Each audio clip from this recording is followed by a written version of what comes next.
Hello everyone, फिर एक नई वीडियो के साथ आपके सामने आया हूँ। आज का जो मेरा टॉपिक है, जैसा कि आपने वीडियो के शुरू में ही देखा, आज का जो टॉपिक है वो काफ़ी इम्पोर्टेंट है, क्योंकि ये जो टॉपिक है मैंने 4 टॉपिक के बारे में इसमें बात की है।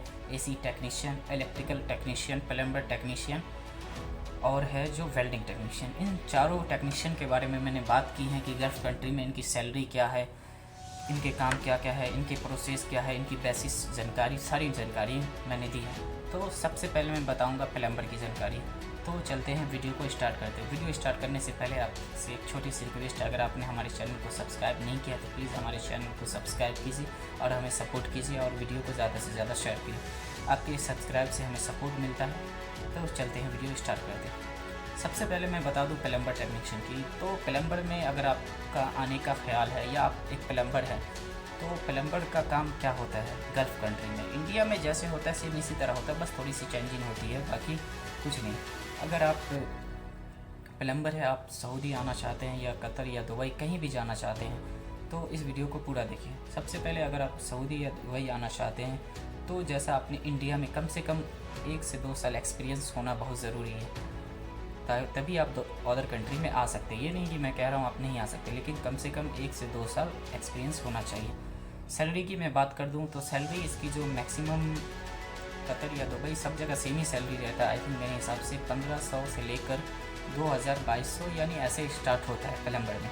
ठीक, प्लम्बर का सेम काम जैसा इंडिया में आप करते हैं उसी तरह आप गल्फ़ कंट्री में यानी सऊदी अरबिया, कतर या दुबई में सेम काम रहेगा। उसके बाद प्लम्बर का जो काम है वो कुछ चेंजिंग नहीं होता, बस थोड़ा सा चेंजिंग होता है। भारी और आसान काम सबसे अच्छा प्लम्बर का है।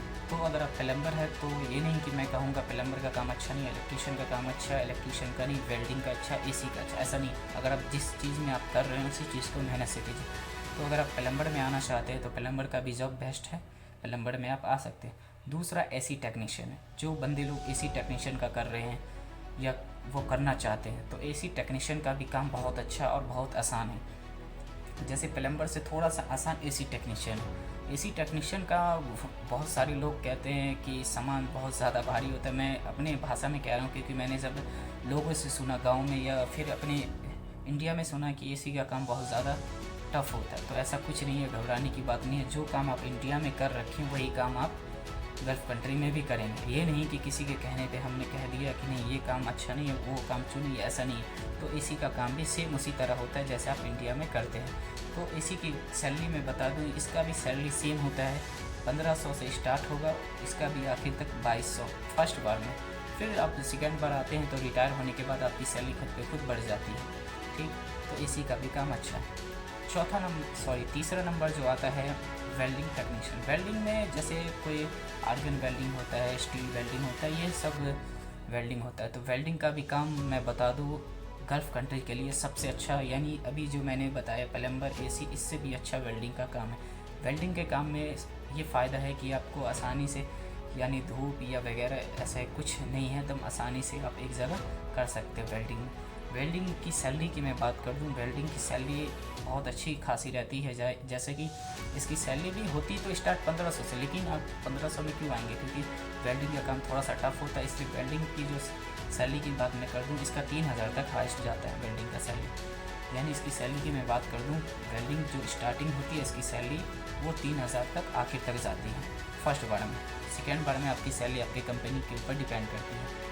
ठीक, उसके बाद आते हैं हम इलेक्ट्रिकल टेक्नीशियन। अगर आप इलेक्ट्रिकल टेक्नीशियन हैं तो इलेक्ट्रिकल टेक्नीशियन में भी कोई चेंजिंग नहीं होता है कि यहाँ इंडिया में कोई और काम होता है फिर गल्फ़ कंट्री में कोई और सा काम नहीं, ऐसा कोई बात नहीं है। जैसा काम आप इंडिया में करते हैं वैसा ही काम आप सऊदी अरबिया में करें, बस थोड़ी सी चेंजिंग है और कुछ नहीं है। जैसा आपने इंडिया में स्विच बोर्ड लगाया सेम उसमें कलर चेंज होगा या फिर क्वालिटी चेंज होगी, बाकी सेम ही।